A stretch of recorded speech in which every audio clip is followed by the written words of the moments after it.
Birth certificate. దీనికి ఉన్నటువంటి విలువ గురించి ఈ రోజు మనం ప్రత్యేకంగా చెప్పుకోవాల్సిన అవసరం లేదు. ఎందుకంటే కేంద్ర రాష్ట్ర ప్రభుత్వాలు అందించే ప్రతి ఒక్క స్కీమ్ కి కూడా కావలసిన మెయిన్ డాక్యుమెంట్స్ లో ఈ యొక్క బర్త్ సర్టిఫికేట్ ఒకటిగా చెప్పబడుతుంది. కేవలం పథకాలే కాకుండా ఉద్యోగాలకు ఇతర కంట్రీస్ కు వెళ్లే టైంలో కూడా వీసాకు సంబంధించిన విషయాల్లో జనన ధృవీకరణ పత్రం చాలా అవసరం ఉంటుంది. ఇప్పటి వరకు కొన్ని రూల్స్ తో బర్త్ సర్టిఫికేట్ ను స్థానిక అధికారులు ఇష్యూ చేస్తుంటారు. తాజాగా జనన వివరాల నమోదుకు సంబంధించి కేంద్ర ప్రభుత్వం కీలక మార్పులు చేయనుంది. ఆ డీటెయిల్స్ ఏమిటో ఇప్పుడు మనం తెలుసుకుందాం.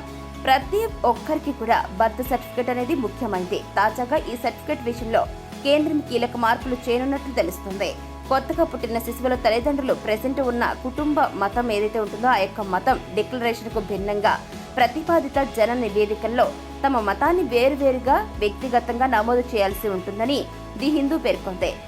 ఇక ఈ కథనం ప్రకారం గనక చూసుకున్నట్లయితే బర్త్ సర్టిఫికేట్ కి సంబంధించిన కొత్త ఫారం కేంద్ర హోం మంత్రిత్వ శాఖ మోడల్ నిబంధనలకు అనుగుణంగా ఉంది. అయితే దీన్ని అమల్లోకి తీసుకువచ్చేందుకు ముందు రాష్ట్ర ప్రభుత్వాలకు కేంద్రం తెలియజేయాల్సి ఉంటుందని ది హిందూ నివేదించింది. అలానే కేంద్రం తీసుకురానున్న ఈ రూల్ కి ఆయా ప్రభుత్వాలు ఆమోదించాల్సి ఉంటుంది. అదేవిధంగా పిల్లలను దత్తత తీసుకునే పేరెంట్స్ కూడా ఇదే వర్తించనున్నట్లు తెలుస్తోంది. అలాగే పిల్లల్ని దత్తత తీసుకునే వారు కూడా తమ మతాన్ని వ్యక్తిగతంగా నమోదు చేయాల్సి ఉంటుందని పేర్కొంది. జనన మరణాల రికార్డుల ప్రకారం చూసుకున్నట్లయితే ఆ యొక్క రికార్డుల భద్రత కోసం నేషనల్ లెవెల్లో డేటాబేస్ ను ఏర్పాటు చేస్తారు.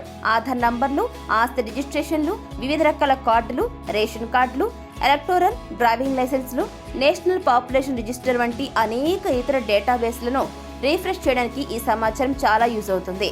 దీని ప్రకారం పుట్టిన తేదీ, పుట్టిన ప్రదేశానికి సంబంధించి ఇలా వేరు డాక్యుమెంట్స్ సమర్పించాల్సిన అవసరం ఉండదని తెలుస్తుంది.